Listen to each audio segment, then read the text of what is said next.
Innal hamdalillah nahmaduhu wa nasta'inuhu wa nastaghfiruh wa na'udzu billahi min syururi anfusina wa min sayyiati a'malina may yahdihillahu fala mudilla lahu wa may yudlilhu fala hadiyalah wa asyhadu an la ilaha illallah wahdahu la syarikalah wa asyhadu anna Muhammadan abduhu wa rasuluhu la nabiyya ba'dah. Qala Allah subhanahu wa ta'ala fil Qur'anil Karim, ya ayyuhalladzina amanu taqullaha haqqa tuqatih wa la tamutunna illa wa antum muslimun. Alhamdulillah, selalu kita memuja dan memuji Allah subhanahu wa ta'ala atas segala nikmat-nikmat dan karunia-karunia yang sangat banyak telah Allah berikan kepada kita. Begitu pula selalu salawat dan salam kita panjatkan, kita junjungkan kepada Nabi kita yang mulia, Nabi Muhammad sallallahu alaihi wasallam, dan kepada keluarga-keluarganya, begitu pula para sahabat-sahabatnya, karena semua telah Allah katakan radhiyallahu anhum wa radu'an, Allah telah ridha kepada mereka semua dan mereka semua pun telah ridha kepada Allah subhanahu wa ta'ala. Adik-adikku sekalian, para ikhwan wal akhwat yang dimuliakan oleh Allah subhanahu wa ta'ala, insyaallah pada pertemuan kali ini kita ingin menyampaikan kisah seorang sahabat yang mulia, sahabat Nabi sallallahu alaihi wasallam yang diberi gelar oleh Nabi Muhammad sallallahu alaihi wasallam adalah sebagai khadimun Nabi sallallahu alaihi wasallam, yaitu pembantu Nabi Muhammad sallallahu alaihi wasallam. Siapakah dia? Yang bernama Anas bin Malik radhiyallahu anhu, semoga Allah subhanahu wa ta'ala meridainya.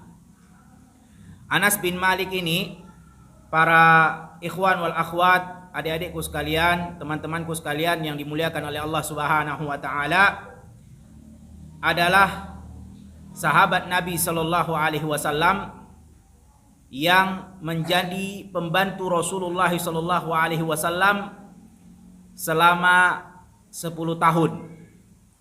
Dan dia tadi bernama Anas bin Malik. Nama lengkapnya adalah Anas bin Malik bin Nadar Al-Ansari An-Najjari. Anas bin Malik bin Nadar Al-Ansari An-Najjari. Ini penting dicatat, karena nanti di akhir kajian kita akan ada sesi tanya jawab. Nanti Ustadz akan bertanya siapa yang bisa menjawab, insya Allah kita akan berikan hadiah. Dan hadiahnya besar, sesuai dengan pertanyaannya juga besar. Makin besar pertanyaan, insya Allah makin besar hadiah. Kalau makin kecil pertanyaan, begitu pula makin kecil hadiah. Yang bisa menjawab, insya Allah indi jaizah, kita punya hadiah. Dan orang yang bisa menjawab adalah orang yang mencatat. Kalau tidak dicatat maka dia nggak akan bisa jawab. Oleh karena itu penting didengar, disimak dan dicatat. Nama sahabat Nabi Shallallahu Alaihi Wasallam yang menjadi pembantu Rasulullah, siapa nama lengkapnya adalah Anas bin Malik bin Nadar Al-Ansari An-Najjari.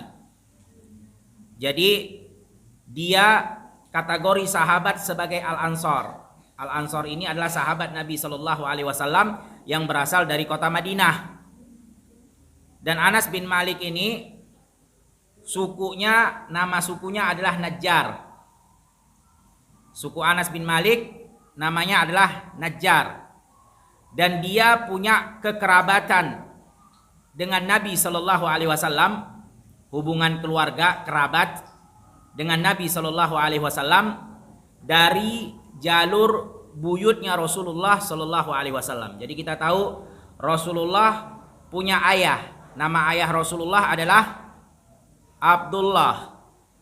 Dan ayahnya Rasulullah punya ayah juga, kakeknya Nabi, namanya Abdul Muttalib. Nah, kakeknya Nabi punya ayah. Nah, ini kalau di atas kakek, ayah, kakek, di atas kakek apa namanya? Buyut. Nah, buyut Nabi Shallallahu Alaihi Wasallam namanya Hashim. Nah, Hashim ini buyutnya Nabi Shallallahu Alaihi Wasallam punya istri namanya Salma bintu Amr An-Najjari. Nah, suku Najjar itu adalah istri buyutnya Nabi Shallallahu Alaihi Wasallam. Jadi Anas bin Malik otomatis masih ada hubungan kekerabatan dengan Nabi Shallallahu Alaihi Wasallam karena buyut Nabi punya istri dari suku Najjar dan Anas bin Malik adalah sukunya Najjar. Nah, itu hubungan kekerabatannya Anas bin Malik dengan Nabi Muhammad Shallallahu Alaihi Wasallam. Karena buyut Nabi punya istri dari suku Najjar dan Anas bin Malik orang Najjar, berarti masih keluarga. Ah, begitulah maksudnya. Ya, contohnya mungkin ada orang dari suku Jawa contohnya. Nah, kita punya kakek istrinya orang Jawa, berarti kita masih ada kekeluargaan dengan orang Jawa. Ya, walaupun hubungannya dari arah buyut Nabi Shallallahu Alaihi Wasallam. Nah, Anas bin Malik, sebelum kita membahas tentang kisah Anas bin Malik radhiyallahu anhu, penting kita ketahui nasabnya, keturunannya, keluarganya Anas bin Malik.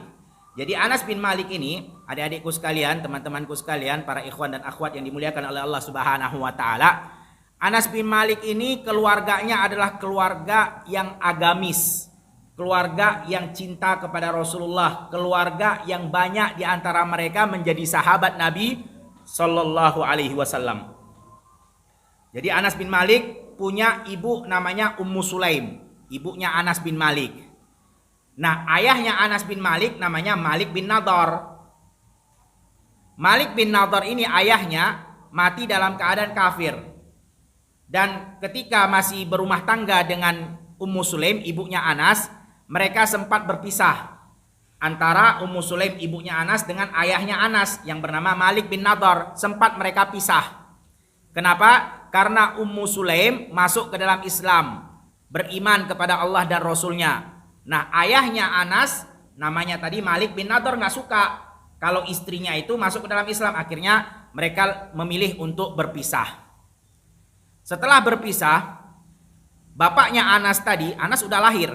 Ya, mereka berpisah dalam keadaan Anas masih kecil, tapi sudah lahir, sudah ada di dunia ini. Ketika mereka sudah berpisah, ayah dan ibunya Anas bin Malik dan ayahnya Anas bin Malik, maka ayahnya tadi itu Malik bin Nadhr menikah lagi dengan wanita lain. Menikah lagi dengan wanita lain dan punya anak daripada pernikahan yang kedua. Ya, punya anak daripada pernikahan yang kedua yang diberi nama dengan Bara. Jadi ini siapa? Adik tirinya Anas bin Malik, namanya Bara. Nah, ibunya tadi, ibunya Anas, Ummu Sulaim, juga menikah lagi untuk kali kedua dengan laki-laki lain yang bernama Abu Thalha Al-Ansari. Jadi Abu Thalha ini juga sahabat Nabi Shallallahu Alaihi Wasallam. Sedangkan ayahnya Anas bin Malik itu meninggal dalam keadaan kafir. Nah, menikah lagi ibunya, begitu juga ayahnya menikah lagi. Nah, ibunya ketika menikah lagi dengan laki-laki lain, sahabat Nabi Shallallahu Alaihi Wasallam, Abu Thalha Al-Ansari tadi namanya, juga punya anak juga dari pernikahan yang kedua. Dikasih nama anaknya dengan Abu Umair. Jadi Anas bin Malik ini punya adik tiri 2 orang. Satu namanya Bara, satu lagi namanya Abu Umair. Karena bapak dan ibunya ketika sudah berpisah, mereka menikah lagi. Bapaknya nikah lagi dengan yang lain, ibunya nikah lagi dengan yang lain. Dan dua-duanya punya anak lagi. Itulah adik tirinya Anas bin Malik radhiyallahu anhu. Dan semua ini sahabat. Adik tirinya tadi Bara, begitu juga Abu Umair jadi sahabat Nabi juga ini. Nanti akan kita kisahkan. Mereka punya kisah sendiri-sendiri. Nah, ayahnya Malik bin Nadhr tadi punya adik. Ayahnya Anas, Malik bin Nadhr punya adik. Nama adiknya adalah Anas. Sama seperti nama anaknya. Nama adiknya namanya Anas, Anas bin Nadhr. Anas bin Nadhr ini juga sahabat Nabi Shallallahu Alaihi Wasallam. Jadi perhatikan, 2 orang adik tirinya Anas sahabat Nabi. Dia juga punya om atau dibilang paman ya, karena adik ayahnya dia. Berarti dipanggil om, paman. Juga sahabat Nabi Shallallahu Alaihi Wasallam yang namanya tadi Anas sama. Kemudian adik ayahnya juga, yang tadi laki-laki Anas. Ayahnya juga punya adik perempuan yang namanya Rubayyi bintu Nadhr. Ini juga sahabat Nabi Shallallahu Alaihi Wasallam. Jadi masya Allah, Anas bin Malik omnya sahabat Nabi, bibinya dia juga sahabat Nabi, adik tirinya juga sahabat Nabi, adik tirinya yang satu lagi dari ibunya juga sahabat Nabi. Mereka semua adalah keluarga para sahabat Nabi Muhammad sallallahu alaihi wasallam. Adapun Bara, ya ini kita kisahkan tentang kisah keluarganya Anas bin Malik sebelum kita menceritakan tentang Anas bin Malik. Bara tadi siapa? Siapa Anas bin Malik? Adik tirinya dari pernikahan ayahnya dengan wanita yang lain karena sudah berpisah ayah dan ibunya. Dan masing-masing mereka menikah lagi. Nah, punyalah anak yang pertama Bara dari ayahnya. Bara berarti Bara bin Malik. Nama lengkapnya. Bara bin Malik ini sahabat Nabi Shallallahu Alaihi Wasallam yang dikenal orang yang gagah berani. Bahkan dia adalah satu-satunya sahabat Nabi Shallallahu Alaihi Wasallam yang berhasil membongkar dan menghancurkan bentengnya Musailamah Al-Kadzab. Musailamah Al-Kadzab ini siapa? Dia adalah orang yang mengaku Nabi setelah Nabi Muhammad Shallallahu Alaihi Wasallam wafat.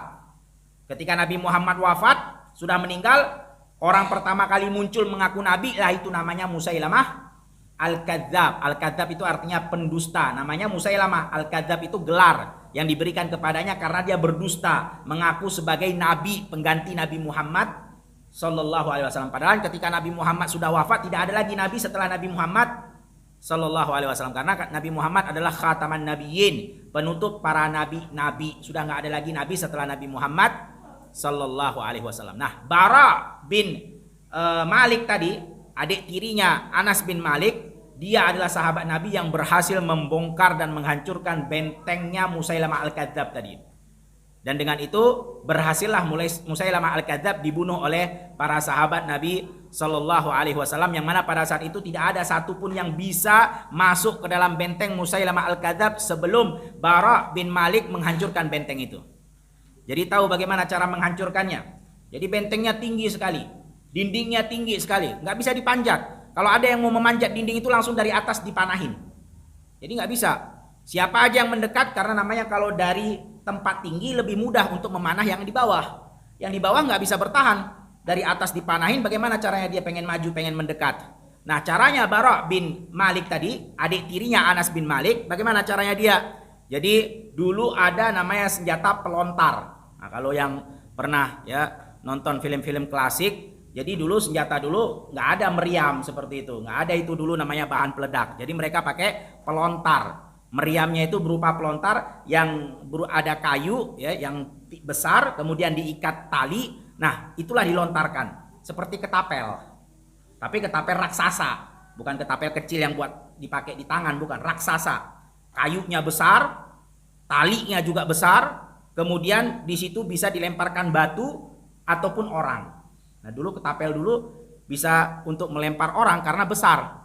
Nah, Bara bin Malik tadi adik tirinya Anas, karena nggak bisa orang mendekat ke bentengnya Musailamah Al-Kadzab, begitu mendekat langsung dipanah. Akhirnya dia perintahkan sahabat-sahabat Nabi untuk meletakkan badannya di tempat ketapel raksasa tadi dan dilontarkan sekuat-kuatnya biar tujuan Bara bin Malik tadi bisa sampai ke atas temboknya benteng Musailamah Al-Kadzab. Begitulah caranya Bara bin Malik membuka benteng dan menghancurkan benteng Musailamah Al-Kadzab hanya seorang diri. Jadi diletakkan di ketapel raksasa itu, dilontarkan sejauh-jauhnya, terbang dia sampai ke atas tembok. Temboknya tinggi, tapi begitulah keberaniannya Bara bin Malik. Itulah kisah tentang adik tirinya Anas bin Malik itu. Begitu ya hebatnya dan beraninya berkorban di dalam medan perang di jalan Allah Subhanahu wa taala. Nah, itu tentang Bara. Kemudian kisah tentang omnya Anas yang tadi namanya sama, Anas, cuman beda nama binnya. Kalau Anas bin Malik karena bapaknya namanya Malik, sedangkan Anas yang adik daripada ayahnya Malik atau ayahnya Anas bin Malik bernama Anas bin Nadhr. Jadi jangan sampai salah paham. Namanya sama tapi beda orang. Yang satu adalah Anas bin Malik, Anas bin Nadhr ini omnya Anas bin Malik. Nah, Anas bin Nadhr ini juga dikenal sebagai sahabat Nabi Shallallahu alaihi wasallam yang disebut dengan salah satu daripada wali-wali Allah. Jadi Anas bin Nadhr ini pernah disebutkan oleh Nabi Shallallahu Alaihi Wasallam, Inna min ibadillah lau aqsama 'ala Allah la abarrah.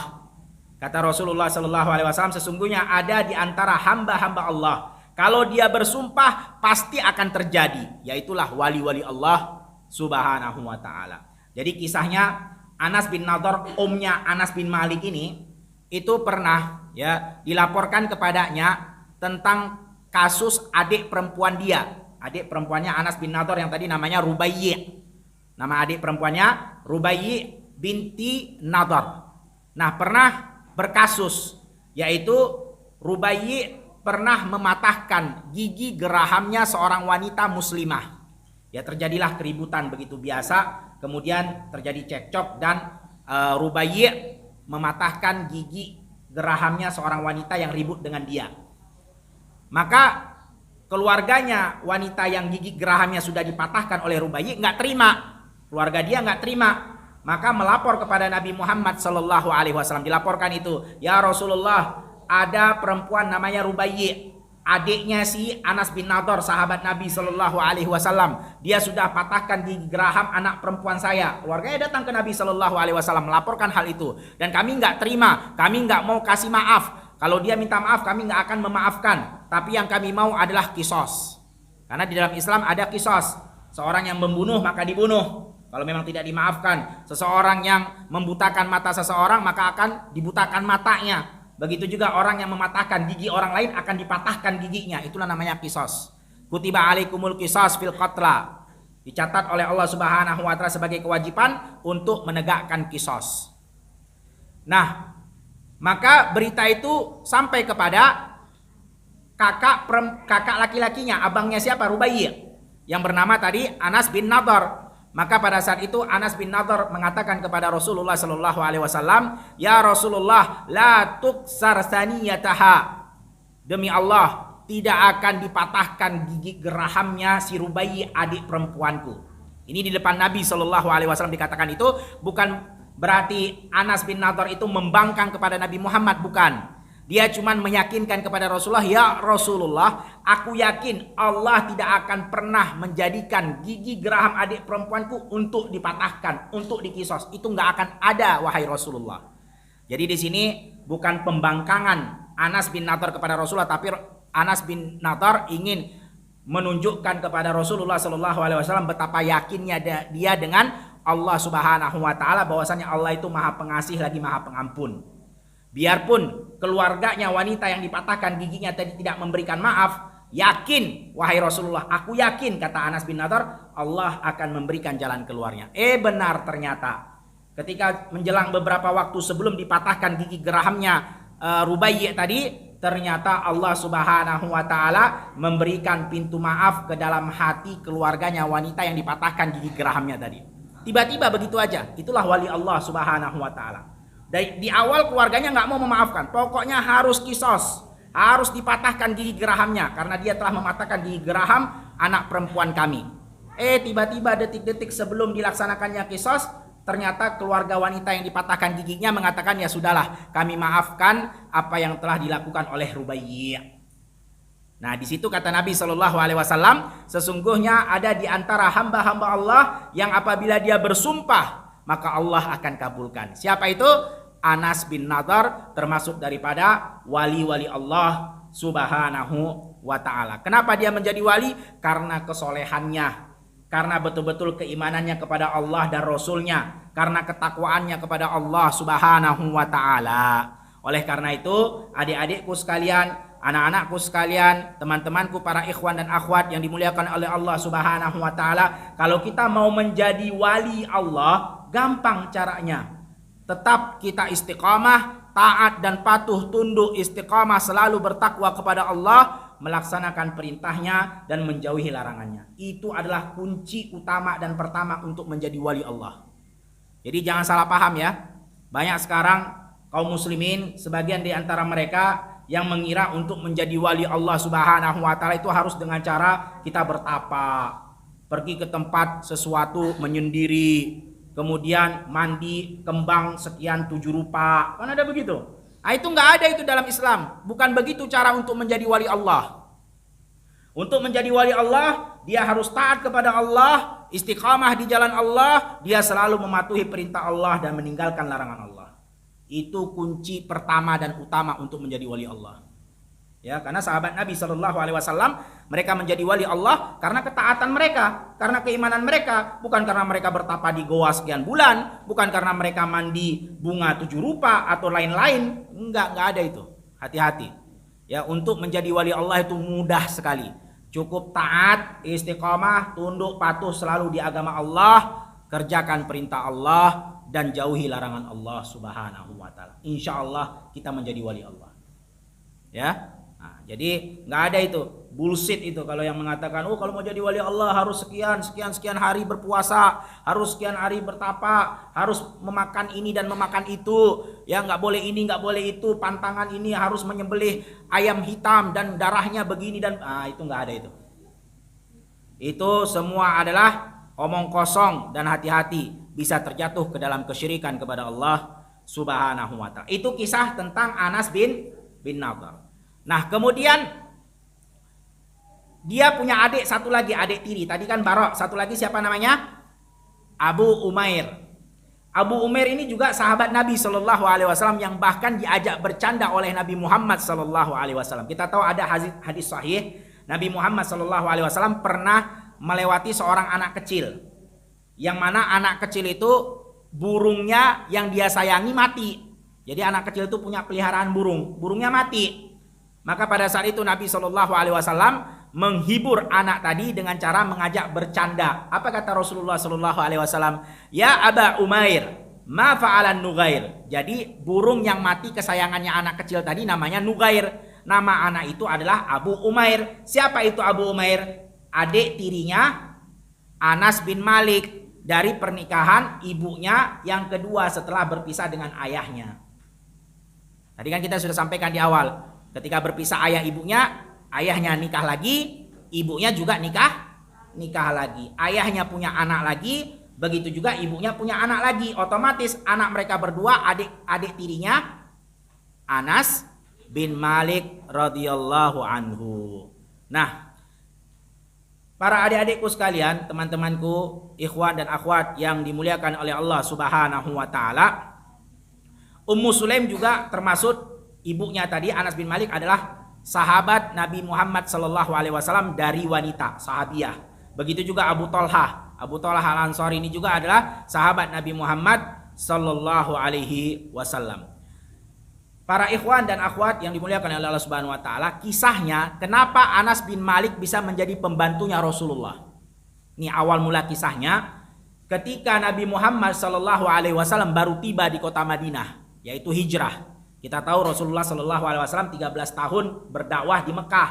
Kemudian setelah itu Allah perintahkan untuk hijrah meninggalkan Mekah menuju ke Madinah dan berdakwah tinggal di kota Madinah selama 10 tahun sampai wafat dan dimakamkan Nabi Muhammad Shallallahu Alaihi Wasallam di Madinah Al-Munawwarah. Nah, ketika baru tiba nih Nabi Muhammad baru tiba di kota Madinah ketika mengerjakan hijrah pindah dari Mekah menuju Madinah. Baru pertama kali sampai Nabi Muhammad Shallallahu Alaihi Wasallam di kota Madinah, seluruh sahabat-sahabat Nabi memberikan hadiah kepada Rasulullah Shallallahu Alaihi Wasallam. Ada yang menawarkan tempat tinggalnya, ada yang menawarkan tunggangannya, pokoknya macam-macam apa yang mereka punya mereka berikan kepada Rasulullah Shallallahu Alaihi Wasallam karena bahagianya mereka kedatangan Nabi Muhammad Shallallahu Alaihi Wasallam. Itulah orang-orang Madinah. Orang-orang Madinah adalah orang-orang yang lembut hatinya.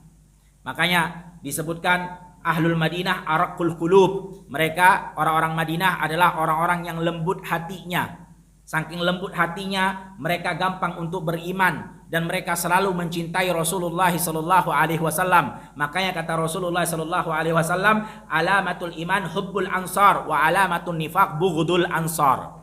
Tanda salah satu keimanan seorang muslim adalah dengan mencintai orang-orang Madinah. Dan tanda kemunafikan seseorang dengan membenci orang-orang Madinah.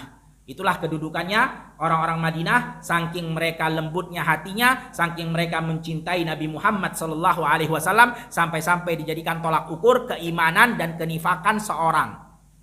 Kalau kita mau melihat salah satu ciri orang yang beriman, lihat suka nggak dia sama orang-orang Madinah, cinta nggak dia sama orang-orang Madinah.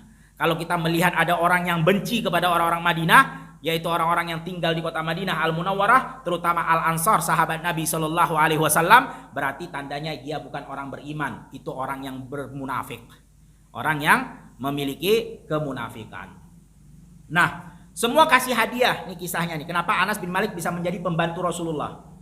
Sedangkan Ummu Sulaim, ibunya Anas bin Malik, pada saat itu baru berpisah dengan ayahnya tadi, ayah Anas bin Malik, sehingga dia nggak punya apa-apa. Dia hidup sederhana, serba kekurangan. Dia juga cinta kepada Nabi Muhammad SAW, tapi nggak ada yang dia mau berikan kepada Rasulullah. Dia sedih, dia sayang kepada Rasulullah, dia cinta kepada Rasulullah, dia mau kasih hadiah kepada Rasulullah, tapi nggak punya apa-apa.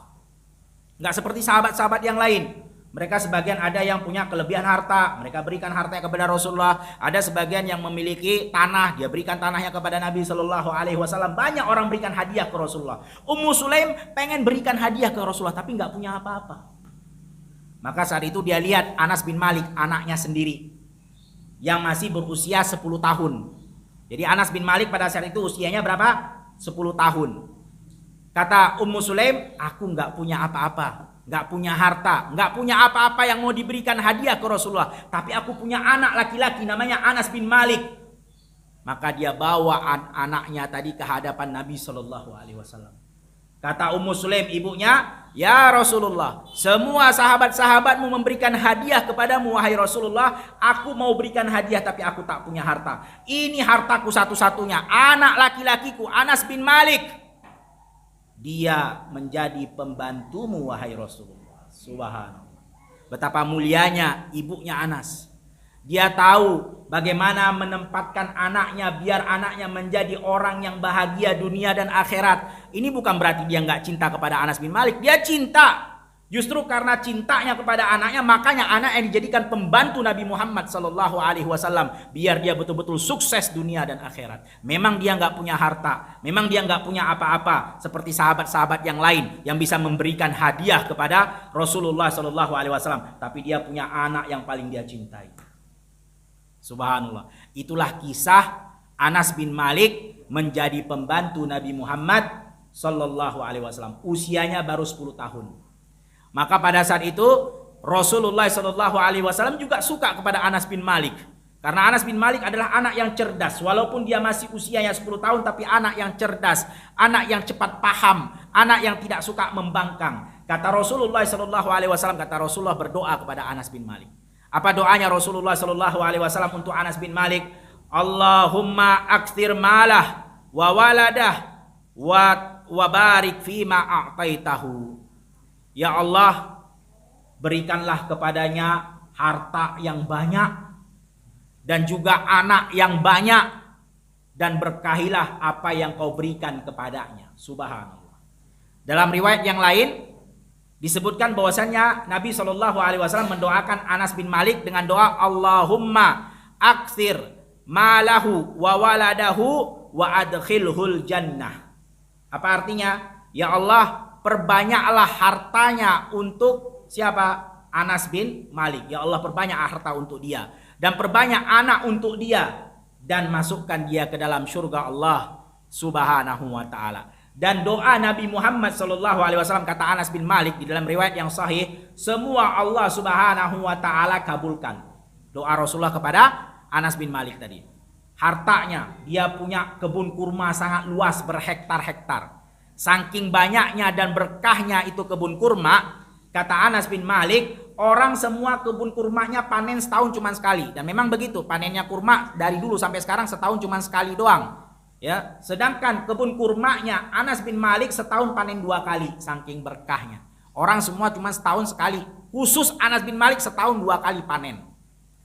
Dan itu kalau panen nggak sembarangan jemaah. Dulu harta yang paling mahal di zaman Nabi Shallallahu Alaihi Wasallam kurma. Sampai sekarang juga begitu. Kurma itu mahal, ya. Apalagi kalau kurma istimewa, kurma ajwa, itu harganya mungkin nggak sampai sekilo. Setengah kilo aja sudah sekian ratus ribu, 300, 400, 500. Apalagi sekilo. Dan satu pohon itu sekali panen bisa 120 kilo satu pohonnya doang. Kalau ada 1 hektar nggak tahu berapa pohon. Kalau setengah kilonya aja 500 ribu, tinggal kali 120 kilo. 1 kilonya 1 juta. Kalau kurma yang kualitas mahal. Karena kurma juga bermacam-macam. Ya, sama seperti kita tahu ada buah bermacam-macam. Ada yang kualitasnya bagus, ya anggur begitu. Ada yang mahal, ada yang murah kan begitu. Apel juga begitu, ada yang mahal, ada yang murah. Tergantung kualitasnya. Kurma juga sama. Nah itulah harta yang dimiliki oleh Anas bin Malik. Allah kabulkan doanya Rasulullah. Anaknya subhanallah. Tahu tidak berapa jumlah anak Anas bin Malik? Total selama hidupnya Anas bin Malik, jumlah anaknya 125 orang. Itu anak dia itu. Belum cucunya, belum. Baru anak kandung dia doang. Ditambah cucunya lebih mungkin.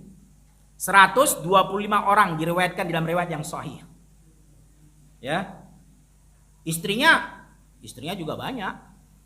Kalau istrinya cuma satu nggak mungkin 125, gempor dah tuh. Jadi dikatakan Anas bin Malik kenapa bisa dapat banyak anak seperti itu?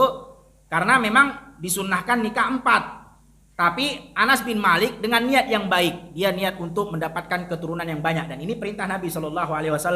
Tazawwaju waluda wadud, nikahlah kalian dalam rangka pertama adalah untuk mengikuti sunnah Rasulullah, dan kedua untuk memperbanyak umat Nabi Muhammad SAW.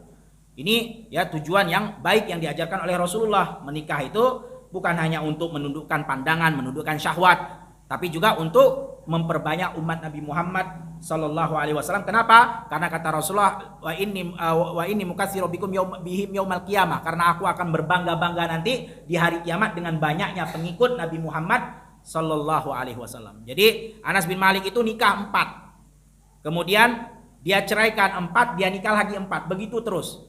Tapi niat bukan untuk menzolimi wanita, bukan. Dia nikahi, tapi setelah itu tetap dia nafkahi. Bayangkan subhanallah. Udah cerai, perempuannya udah nikah sama laki-laki lain, tetap diberikan uang oleh Anas bin Malik. Walaupun itu bukan istrinya, statusnya bukan istri, sudah jadi istri orang lain, tetap dinafkahi oleh Anas bin Malik. Nah kalau niat seperti ini tidak mengapa.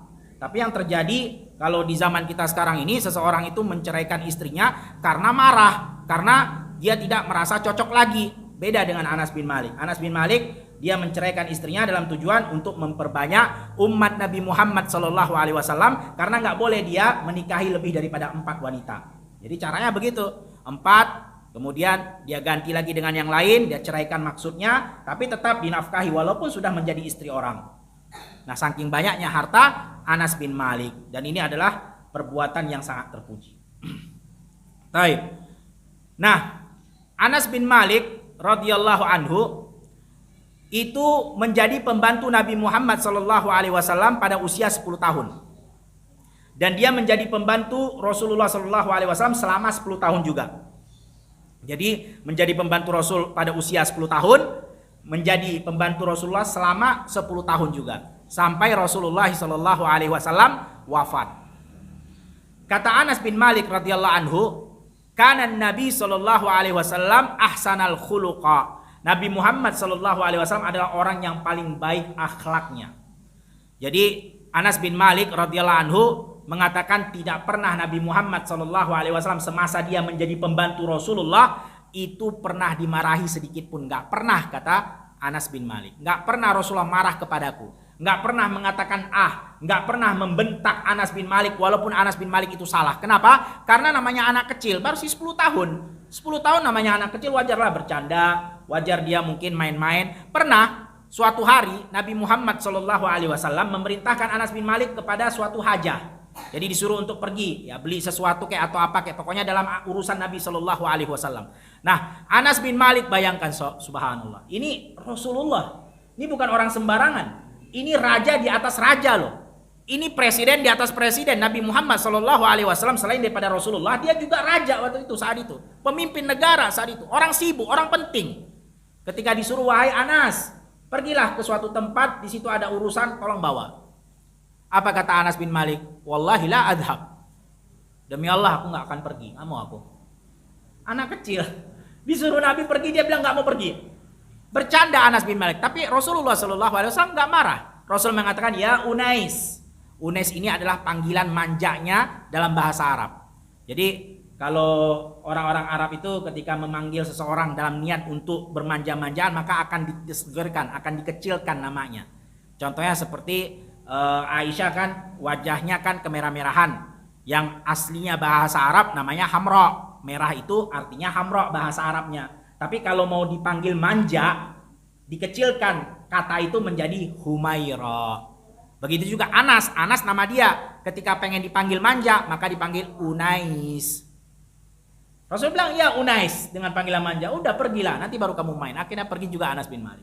Ketika Anas bin Malik pergi, ternyata di tengah jalan dia jumpa sama teman-temannya, anak-anak kecil, sedang bermain. Akhirnya dia ikut main di situ, lupa dengan apa yang diperintahkan oleh Nabi Shallallahu Alaihi Wasallam. Sampai Rasulullah Shallallahu Alaihi Wasallam mencari Anas. Di mana ini Anas? Bayangkan Rasulullah yang orang paling sibuk di atas dunia ini. Karena sibuk, Nabi Muhammad itu jenderal. Nabi Muhammad itu adalah presidennya. Nabi Muhammad itu adalah pemimpin negaranya. Semua jabatan ada pada diri Nabi Muhammad Sallallahu Alaihi Wasallam. Orang sibuk datang cari bocil, anak kecil sedang main-main. Anas bin Malik lupa perintah Rasulullah Sallallahu Alaihi Wasallam. Ketika jumpa, kata Rasulullah, wahai Anas, dipegang pundak Unais, dipegang pundak Anas, wahai Anas, apakah lebih baik engkau kerjakan dulu perintahku kemudian baru engkau bermain? Enggak marah Rasulullah Sallallahu Alaihi Wasallam. Nah, itulah yang dikabarkan oleh Anas bin Malik tentang kepribadian Nabi Muhammad Sallallahu Alaihi Wasallam. Oleh karena itu, para ikhwan, para akhwat yang dirahmati Allah Subhanahu Wa Taala, jangan suka marah-marah, karena Nabi Muhammad Sallallahu Alaihi Wasallam nggak suka marah-marah. Kata Rasulullah, la taghdab, la taghdab, la taghdab. Jangan marah, jangan marah, jangan marah. Nggak boleh marah, di dalam agama Islam dilarang. Kenapa? Karena marah itu, kata para ulama, adalah kunci segala keburukan. Kalau seseorang sudah marah, segala keburukan bisa dia kerjakan. Ucapannya sudah tak terkontrol, perbuatannya sudah tak terkontrol, apapun dari maksiat bisa dia lakukan. Bahkan persahabatan, begitu juga hubungan suami istri, banyak yang hancur karena kemarahan. Bohong kalau ada yang mengatakan saya cerai berpisah dengan pasangan saya karena kebahagiaan. Bohong. 95% semuanya rata-rata datang mengadu berpisah dengan pasangannya karena marah, karena emosi. Yang ini sakit hati, yang ini sakit hati, yang ini marah, yang ini marah, akhirnya berpisah. Sahabat pun begitu, persahabatan. Tapi banyak persahabatan yang sudah dijalin erat, hubungan baik puluhan tahun, hancur. Kenapa? Marah. Temannya marah sama temannya, temannya juga marah sama temannya. Yang ini sakit hati dengan temannya, temannya juga sakit hati dengan temannya. Dah putus persahabatan gara-gara marahan emosi sesaat. Maka hati-hati, jangan marah. Ada tips biar jangan marah. Mau tahu atau tidak? Nah, ini biasanya kan namanya usia-usia remaja ini gampang tersulut emosi. Dan emosi itu marah. Dan marah itu dilarang. Nah, ada 4. Nah, ini Ustaz tanya nanti, dicatat baik-baik. Biar orang tidak cepat marah-marah, kerjakan 4 hal.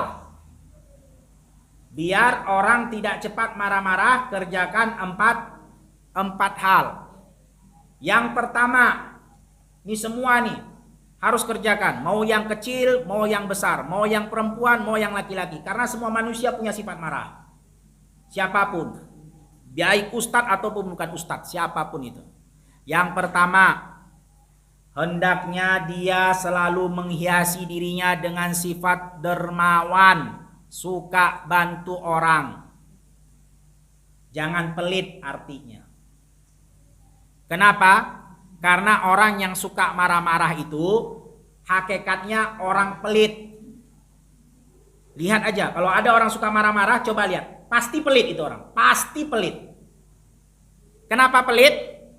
Karena orang pelit itu setiap apa yang dia lakukan, setiap apa yang dia berikan, pasti semua penuh dengan hitungan dan mengharapkan ganjaran, balasan dari orang itu. Sehingga ketika dia tidak mendapatkan sesuai dengan perkiraannya, perhitungannya, dia akan emosi, marah. Waduh, udah capek-capek saya buat seperti ini, ternyata nggak dibalas sama sekali sama itu orang. Marah kan? Kenapa marah? Pelit. Berarti nggak ikhlas, semua dia mengharapkan ganjaran dan imbalan dari orang lain. Makanya dia marah. Makanya perhatikan kata Nabi Muhammad SAW. Ketika ada orang yang suka marah-marah, melapor ke Rasulullah, ingin meminta solusi, ya Rasulullah, aku ini orangnya gampang marah-marah. Gimana caranya wahai Rasulullah SAW? Maka kata Rasulullah apa? It'amul miskin wamsa ra'sal yatim. kasih makan anak fakir miskin, dan juga kasih makan anak yatim. Artinya santuni fakir miskin dan santuni anak yatim. Ya, jadi orang yang menyantuni anak yatim dan orang yang memberi makan fakir miskin berarti orang pelit atau orang dermawan? Orang dermawan. Kenapa kata Rasulullah harus dermawan? Agar dia tidak marah-marah, artinya jangan pelit. Ya. Kemudian hal yang kedua yang harus dikerjakan, biar jangan gampang marah-marah, baik perempuan maupun laki-laki. Terutama yang masih muda-muda ini, kadang bentar aja dibilang, kamu, langsung ngamuk. Jangan begitu. Apa yang kedua? Yaitu dia harus senantiasa merendahkan dirinya dan menghormati orang lain. Senantiasa dia merendahkan dirinya di hadapan orang dan dia hormati orang lain. Kenapa? Karena orang yang marah-marah itu, coba perhatikan ya, dalam kehidupan nyata, kehidupan sehari-hari, orang yang suka marah-marah kalau bukan orang pelit, kalau enggak dia orang sombong. Kenapa sombong? Karena dia tidak merendahkan dirinya di hadapan orang lain dan dia merasa orang lain selain dirinya semua rendahan. Makanya fenomenal yang sering kita lihat, coba lihat. Banyak majikan marah-marah ke pembantunya, majikan marah-marah ke sopirnya, tuannya marah-marah ke anak buahnya, atasannya marah-marah ke karyawannya, bos marah-marah kepada bawahannya. Kan begitu fenomenal yang kita lihat, kehidupan nyata. Udah jadi biasa itu. Kenapa dia marah-marah? Oh wajar, dia bosnya. Kenapa marah-marah? Oh dia ya direktur. Kenapa dia marah-marah? Oh dia majikannya. Kenapa fenomenal itu menjadi biasa? Kenapa kok biasa dia majikan marah, jenderal marah, atasan marah, komandan marah? Karena dia merasa orang selain dirinya semua adalah bawahannya, rendahan semua. Dia merasa lebih tinggi, dia merasa lebih hebat daripada orang lain. Makanya dia gampang marah-marah kan? Coba kalau seandainya dia merasa dirinya itu tidak ada apa-apa yang dibandingkan orang lain, dia selalu merendah, tawadu, selalu merasa di bawah, pasti dia nggak akan gampang marah-marah. Buktinya kalau ada orang biasa, coba lihat orang biasa, berani nggak dia marah-marah sama seorang yang pangkatnya jenderal? Nggak mungkin berani. Kalau berani langsung ditampeleng langsung tuh orang. Kenapa? Karena jenderal lebih tinggi daripada dia. Makanya dia nggak berani marah-marah. Artinya kita harus senantiasa tawadu, merendah diri, menghormati orang lain. Jangan merasa diri kita yang paling hebat, orang lain itu semua rendahan, semuanya cemen. Jangan. Tawadu. Ini yang keberapa? Yang kedua. Kemudian yang ketiga, mudah menebar senyum. Ya, dan senyum ini nggak butuh modal, nggak butuh banyak uang. Orang senyum itu paling murah, dan senyum itu kata para ulama nggak mungkin habis. Belum ada sejarahnya di dunia orang yang habis senyumnya gara-gara banyak dibagikan kepada orang lain, belum ada.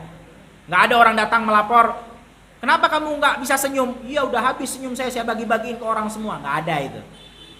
Kalau uang mungkin uang, mana uang kamu? Udah habis, kemana? Saya bagi-bagiin ke orang. Nah itu mungkin. Tapi kalau senyum, senyum kamu kemana kok nggak ada? Ya udah habis saya bagiin ke orang. Itu nggak ada. Karena senyum nggak mungkin habis. Dan senyum nggak pakai modal, nggak pakai uang senyum itu. Tahu gimana caranya senyum? Ambil cermin pulang ke rumah nih. Ambil cermin. Nah lihat. Lebarkan sedikit bibir, tampakkan sedikit gigi. Ah udah senyum dah tuh. Gimana? Lebarkan bibir, nampakin sedikit gigi. Ah, itu udah senyum tuh. Nggak bisa juga ambil cermin belajar lagi. Nggak bisa juga terus buat seperti itu. Insya Allah lama-lama bisa. Kalau ada orang yang nggak bisa senyum datang, Ustadz saya nggak bisa senyum Ustadz. Memang udah gini pembawaan saya. Subhanallah. Masa ada orang nggak bisa senyum? Kalau ada, subhanallah. Betapa sedih hidupnya dia nggak bisa senyum seumur hidup ya. Gini. Kalau ada manusia begitu, sengsara hidupnya, betul-betul sengsara. Subhanallah, na'udzubillah, kita berlindung kepada Allah Subhanahu wa ta'ala. Sengsara hidupnya lah. Nah ini yang ketiga. Mudah senyum. Senyum aja, nggak pakai uang kan? Senyum aja. Ada orang marah-marah, maki-maki, menghina. Yang keempat, jadi nggak ada alasan ya, Ustadz, saya nggak bisa senyum, nggak ada alasan nih. Senyumin aja. Orang yang maki-maki, orang yang hina-hina, kalau kita balas senyum, lama-lama dia juga berhenti, capek juga dia. Dia bilang apa, kita kasih nampak gigi. Dia bilang apa lagi, selesai dah tuh orang, kelar hidupnya, nggak bakal buat masalah lagi dengan kita. Ya. Tapi kalau kita lawan, dia maki, kita ikut maki, malah dia senang. Itu yang dicari. Orang yang ingin buat orang emosi, yang dia cari adalah ketika dia berhasil membuat orang emosi, itu yang dia cari. Jadi kalau kita ladeni, kita emosi ya sama aja. Dia marah, kita marah. Dia setan, kita pun setan. Apa bedanya? Kan orang marah itu kan dari setan, kata Rasulullah, innal ghadaba minasyaitan. Marah itu dari setan. Makanya ketika marah, katakan a'udzubillahi minasyaitonirrajim. Dia masih memancing emosi kita, a'udzubillahi minasyaitonirrajim. Masih dia pancing, dasar lo memang setan. Jangan bilang gitu. A'udzubillahi minasyaitonir, itu bercanda doang. Ya. Kalau kita hina dia, dasar lo memang setan, ya kita setan juga, berarti kita hina orang kan? A'udzubillahi minasyaitonir rajim. Masih dia hina juga, udah pergi aja. Yang terakhir, yang keempat, biar kita nggak suka marah-marah. Yang keempat, imani bahwasannya semua yang telah terjadi itu takdir Allah. Semua yang sudah terjadi namanya takdir Allah. Dan takdir Allah ini sudah Allah tetapkan, sudah Allah catat. Kapan? Kata Rasulullah SAW, kataballahul maqadiral khalaiq qabla an yakhluqas samawati wal ard bi khamsina alfasanah. Allah sudah mencatat semua takdir yang bakal terjadi. Siapa yang menghina kita, siapa yang memukul kita, siapa yang membuat kita marah, itu sudah Allah catat semuanya. Sebelum ada langit dan bumi, 50.000 tahun. Kita belum ada, dunia aja belum ada, langit aja belum ada. Itu sudah Allah catat. Kamu bakal dihina sama si fulan, kamu bakal dikata-katain sama si fulan, kamu akan marah karena si fulan, udah kecatat. Oleh karena itu, kalau ada orang yang membuat kita emosi, ya udah beriman kepada takdir. Ini udah takdir Allah, mau gimana lagi? Udah terlanjur dia hina saya, terlanjur orang ngata-ngatain saya, mau gimana? Ini kan sudah dicatat Allah, udah terjadi, ya udahlah beriman. Namanya orang beriman kan beriman kepada takdir baik dan takdir buruk. Ya udah, mau gimana lagi? Mau saya balas juga nggak boleh. Namanya orang marah dibalas dengan marah sama baik kan gitu. Ya udahlah. Cukup maafkan, diam, selesai, senyum. Udah. Mau gimana? Mau dibalas juga nggak ada gunanya. Sudah takdir Allah, sudah terjadi, mau diapa? Udah selesai. Amantu billah. Kita beriman kepada Allah, takdir Allah semua itu baik, insya Allah. Udah selesai. Biarin, maafkan. Mau gimana? Mungkin dia nggak tahu, mungkin dia nggak paham. Kalau memang dia paham, ya sudah takdir Allah, mau dibuat apa? Wala haula wala quwata illa billah. Enggak punya kekuatan kita kecuali dengan Allah Subhanahu wa taala. Qaddarullah wa ma syafa'al. Udah takdir Allah, Allah berkehendak terjadi maka terjadi. Sudah selesai. Mau dia apa? Enggak ada lagi.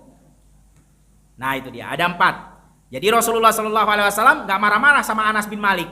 Anas bin Malik mengatakan Rasulullah adalah orang yang paling baik akhlaknya yang pernah dia jumpai di atas muka bumi ini. Nggak pernah marah walaupun Anas bin Malik salah, walaupun Anas bin Malik itu bercanda ataupun lalai, tidak mengerjakan perintah, nggak pernah marah Rasulullah Shallallahu Alaihi Wasallam. Kemudian pelajarannya juga mungkin kita tutup dengan ini. Kita sampai pukul berapa, Pak Agus?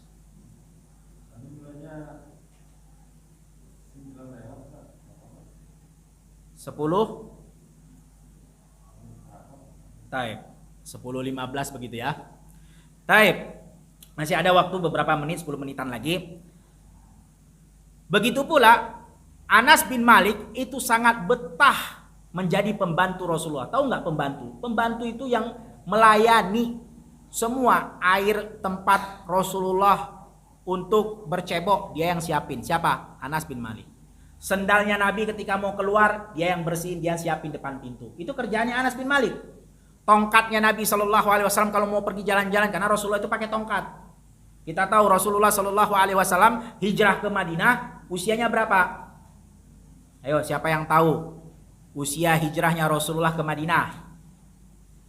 Rasulullah diangkat menjadi nabi 40 tahun usianya. Kemudian berdakwah setelah diangkat menjadi nabi selama 13 tahun. 40 tambah 13. Ada yang tahu? 53, subhanallah. Ini gimana nih? Sekolah masa matematikanya nggak bisa. 53 baru pindah ke Madinah. Artinya usia Rasulullah hijrah 53 tahun. Pakai tongkat Rasulullah. Nah, itu yang nyiapin siapa? Anas. Pokoknya Rasulullah pengen berwudu, Rasulullah ingin toharo, ingin cebok, itu yang bawa airnya Anas. Rasulullah mau pergi, yang siapin sepatu sama sendalnya Anas. Yang nyemirin, yang bersihin, yang taruh di depan pintu, itu semua Anas bin Malik. Itu tugasnya pembantu. Tapi Rasulullah Shallallahu Alaihi Wasallam nggak pernah kasar kepada pembantunya. Bayangkan. Namanya tadi kita bilang majikan wajar dong kalau dia marah sama pembantunya. Apalagi kalau pembantunya buat salah kan gitu. Apalagi anak kecil. Anak kecil itu kan banyak salahnya. Kadang dia suka bercanda, kadang dia suka lupa, kadang dia suka main-main, lupa pada tugasnya. Namanya anak kecil, begitu sifatnya. Tapi Rasulullah nggak pernah marah. Ah, ini pelajaran buat kita semua adik-adikku sekalian, teman-temanku, para ikhwan dan akhwat yang dimuliakan Allah Subhanahu wa taala. Kepada siapapun, walaupun itu sudah jelas di bawah kita, kita yang gaji, kita yang kasih uang kepada dia, tetap jangan pernah meremehkan orang lain. Karena muslim sama muslim hukumnya jelas, hukum dasarnya muslim sama muslim haram. Apa yang haram? Darahnya, hartanya, kehormatannya, nggak boleh sama sekali kita anggap rendah. Karena kalau kita anggap, wah ini mah pembantu saya yang kasih uang, kamu mah nggak ada apa-apa. Berarti kita telah merendahkan kehormatan dia seorang muslim, haram. Nabi nggak pernah merendahkan Anas bin Malik. Walaupun Anas bin Malik anak kecil, pembantunya Rasulullah, pernah salah, banyak salah bahkan. Karena namanya anak kecil banyak salah. Tapi Rasul nggak pernah merendahkan. Ini pelajaran buat kita. Kalau kita punya ART atau punya siapapun yang menjadi pembantu rumah tangga di rumah kita contohnya, jangan pernah rendahkan mereka. Ini untuk semuanya, untuk kita semuanya. Baik itu yang kecil, para abna atau para aba, bapak-bapak, ibu-ibu, para umahat sama. Jangan pernah rendahkan siapapun.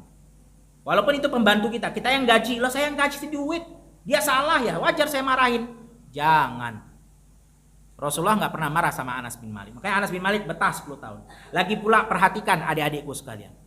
Dia itu walaupun dia ART pembantu kita, dia itu menjadi pembantu kita karena apa? Karena ekonomi. Kalau seandainya ekonomi dia tidak rendah, dia nggak akan bakal mau jadi pembantu kita. Seharusnya kita bersyukur kepada Allah. Ada yang Allah datangkan sebagai orang yang untuk membantu kerjaan kita. Bersyukur seharusnya, bukan malah kita menghina. Bersyukur Allah datangkan. Kalau seandainya Allah tak datangkan itu pembantu, bagaimana urusanmu semuanya? Nggak ada yang bantu. Celaka kan? Maka bersyukur dengan cara apa? Jangan rendahkan, hormatikan itu dari Allah. Allah yang berikan, berarti bersyukur. Ya. Nah, perhatikan.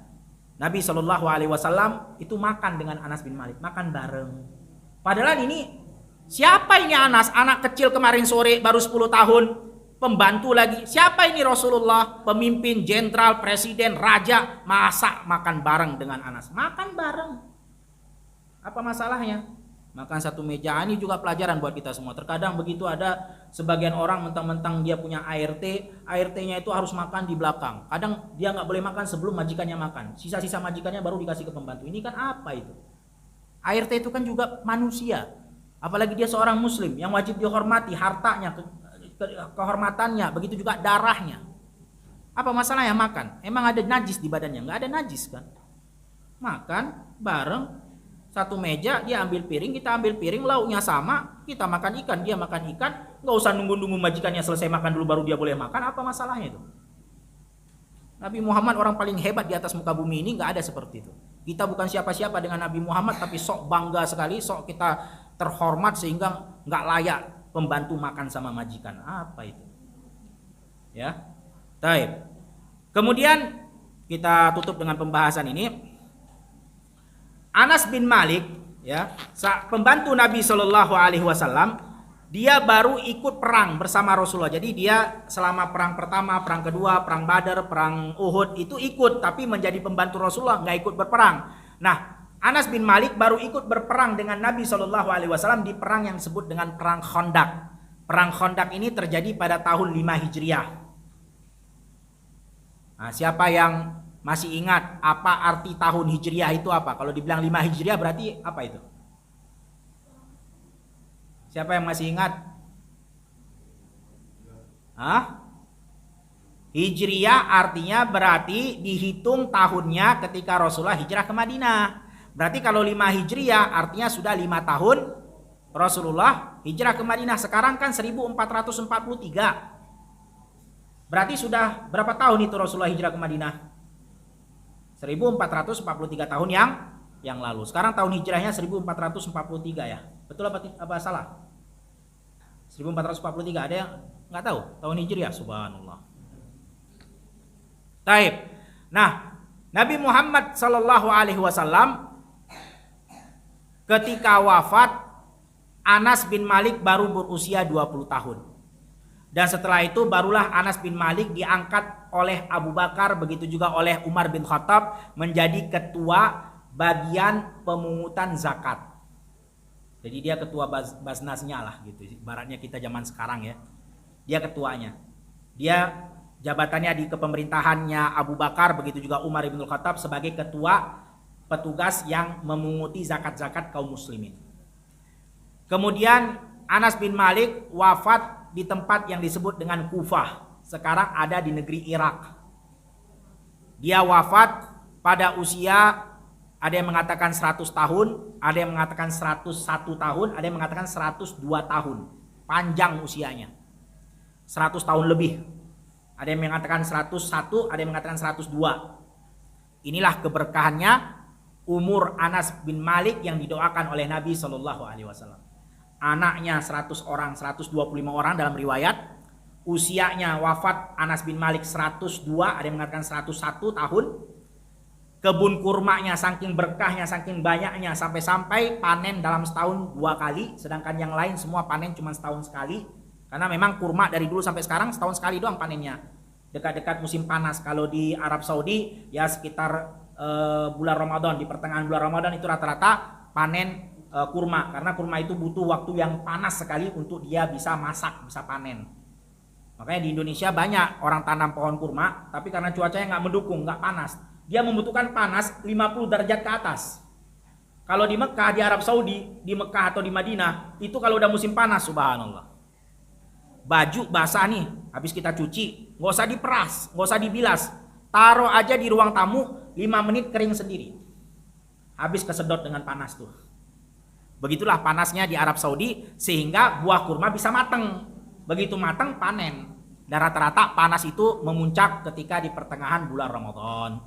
Wallahu a'lam bisawab. Kemudian Anas bin Malik wafat di Kufah dan dimakamkan dalam keadaan bersama dengan tongkat Nabi Shallallahu Alaihi Wasallam, begitu juga dengan rambutnya Rasulullah. Karena Anas bin Malik kan pembantunya Rasul, sehingga gampang untuk dia mendapatkan benda-benda yang dimiliki oleh Nabi Shallallahu Alaihi Wasallam, seperti tongkatnya dulu pernah dipakai oleh Nabi Muhammad, seperti beberapa potongan rambut yang sempat diambil oleh Anas bin Malik ketika Rasulullah bersisir. Dan memang bukan hanya Anas bin Malik yang mengambil bekas-bekas fisik Nabi Muhammad Shallallahu Alaihi Wasallam, bahkan ibunya Ummu Sulaim itu sengaja setiap Nabi Shallallahu Alaihi Wasallam bertamu ke rumahnya Anas, ke rumahnya Ummu Sulaim, itu Ummu Sulaim punya 1 botol khusus untuk apa? Menampung keringatnya Nabi Shallallahu Alaihi Wasallam ketika Rasulullah berada di rumah Ummu Sulaim. Karena kan panas, ketika Rasulullah datang ke rumahnya Ummu Sulaim berkeringat, itu ditampung pakai botol. Karena memang apa yang datang dari tubuh Nabi Muhammad Shallallahu Alaihi Wasallam semua adalah berkah, semua adalah baik. Dan ini ingat, ini hanya untuk tubuh Nabi Muhammad Sallallahu Alaihi Wasallam. Jangan kita samakan dengan orang lain. Jangan pula nanti datang ke kiai, datang ke orang pintar, habis itu minta diludahin. Kalau diludahin bau jigong atuh. Tahu bau jigong, bau. Itu khusus Nabi Muhammad. Ludahnya bisa menjadi obat, keringatnya itu seperti bau misik.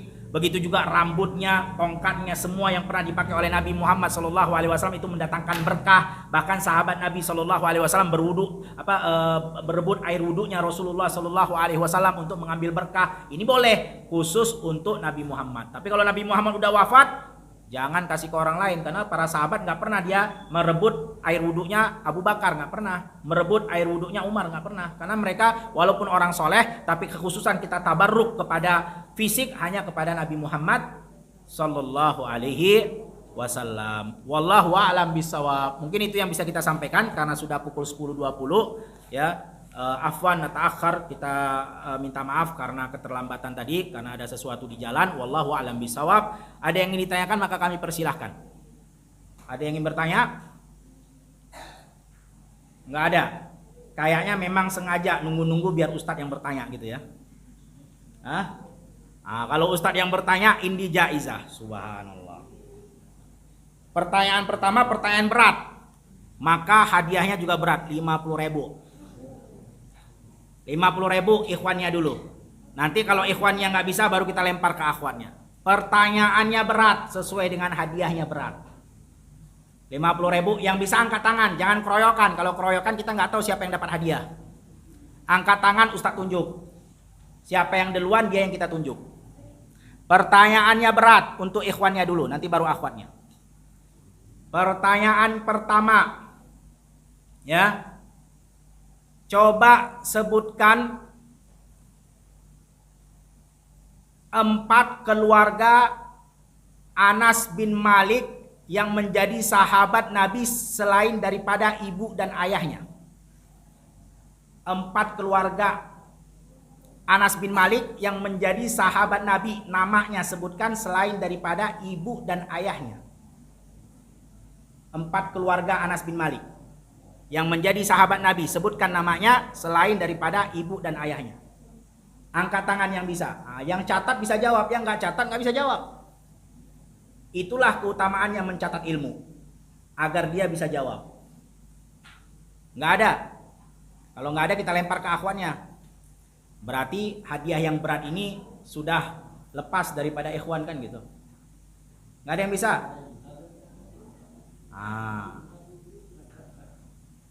Sebentar, kita kasih kesempatan buat ikhwannya dulu. Akhwatnya udah pada tunjuk tangan dah tuh. Nggak ada. Ini pelajaran buat kita semua. Makanya besok kita catat. Bawa kitab dan bawa pulpen. Apa kata Rasulullah? Qayyidul ilma bil kitab. Ikat ilmu itu dengan mencatat. Kita ini bukan ulama. Ulama aja Imam Bukhari, Imam Syafi'i, bayangkan. Imam Syafi'i ulama besar. Itu masih mencatat. Apa gurunya katakan dia catat, padahal dia Imam Syafi'i. Apalagi kita mah bukan siapa-siapanya Imam Syafi'i kali. Nggak ada yang bisa. Allahu musta'an. Nggak ada yang bisa. Tafadhal yang angkat tangan. Tafadhal, iya jawab. 4 orang selain ayah dan ibunya Anas bin Malik. Yang pertama adik tirinya Anas bin Malik, Barok dan Abu Umair. Abu Umair dan Barok adik tirinya Anas. Dua lagi. Omnya Anas bin Malik, Anas bin Nador, dan adiknya Anas bin Nador, Rubai binti Nadar. Barakallahu fiik. Tafadhali.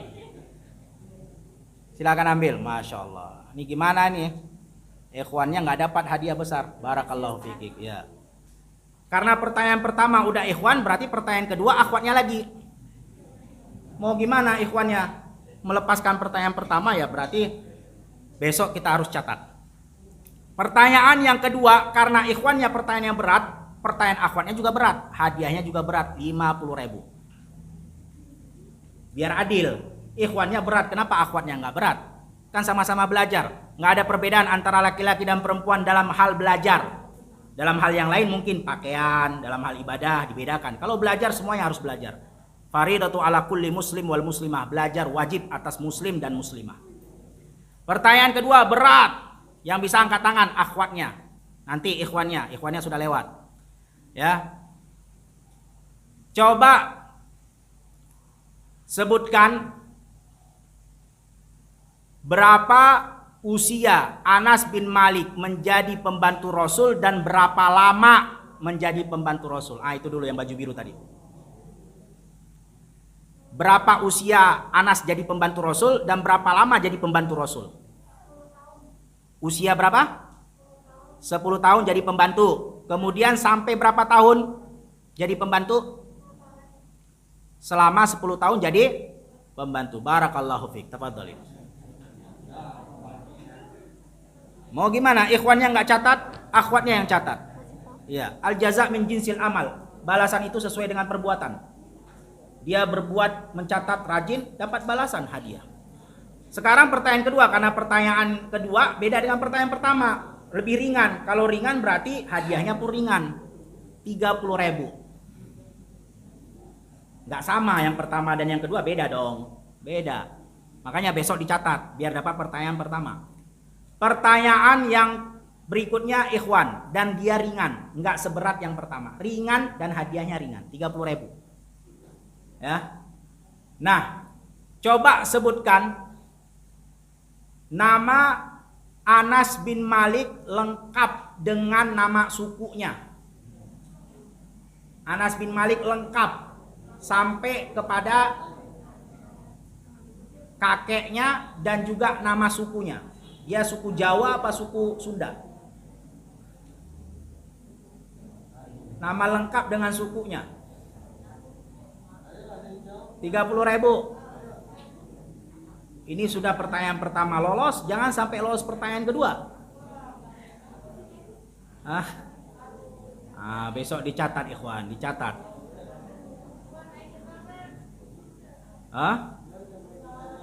Atau terlalu berat pertanyaannya, kita ganti. Ya, kita ganti.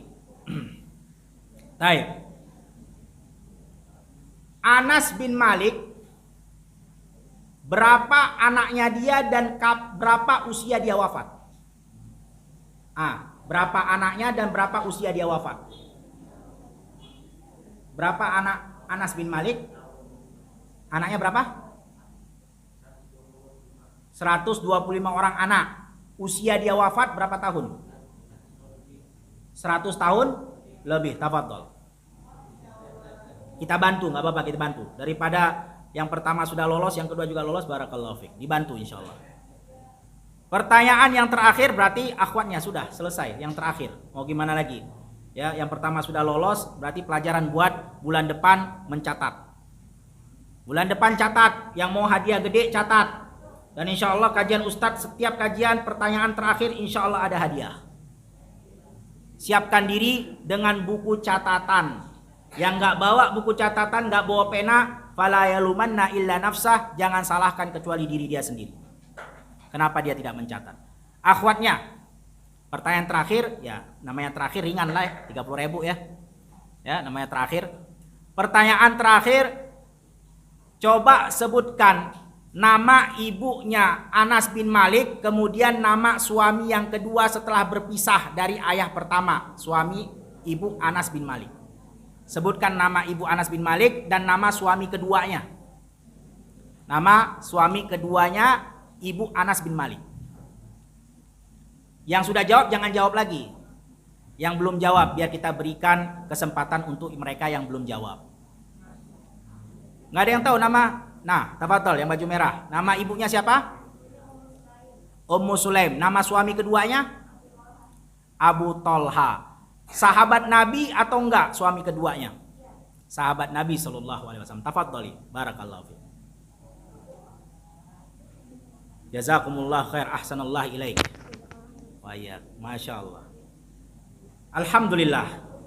Anak-anakku sekalian, adik-adikku sekalian, teman-temanku sekalian, para ikhwan dan akhwat yang dimuliakan oleh Allah Subhanahu wa taala, apa yang kita berikan daripada hadiah itu hanya untuk penyemangat kita belajar, untuk penyemangat kita mencatat ilmu, untuk penyemangat kita agar kita mengamalkan ilmu. Itu bukan apa-apa, itu tidak ada bandingannya apa-apa sama sekali dengan apa yang Allah Subhanahu wa taala berikan kepada kita daripada ilmu, daripada ketenangan, daripada keberkahan bermajelis ilmu. Itu jauh lebih baik, khairun wa abqa, lebih baik dan lebih kekal apa yang datangnya dari Allah Subhanahu wa taala. Sehingga siapa yang tidak mendapatkan hadiah yang kita berikan, maka insya Allah akan mendapatkan yang lebih baik daripada itu semua, yaitu dari Allah Subhanahu wa ta'ala. Apa yang kita berikan cuma hanya untuk mimbab, untuk menyemangati agar kita selalu bermajelis, mencatat amal, mencatat ilmu, kemudian mengamalkan ilmu tersebut. Wallahu a'lam bisawab. Afwan, waktu sudah banyak Ustaz ambil, kita cukupkan sampai di sini.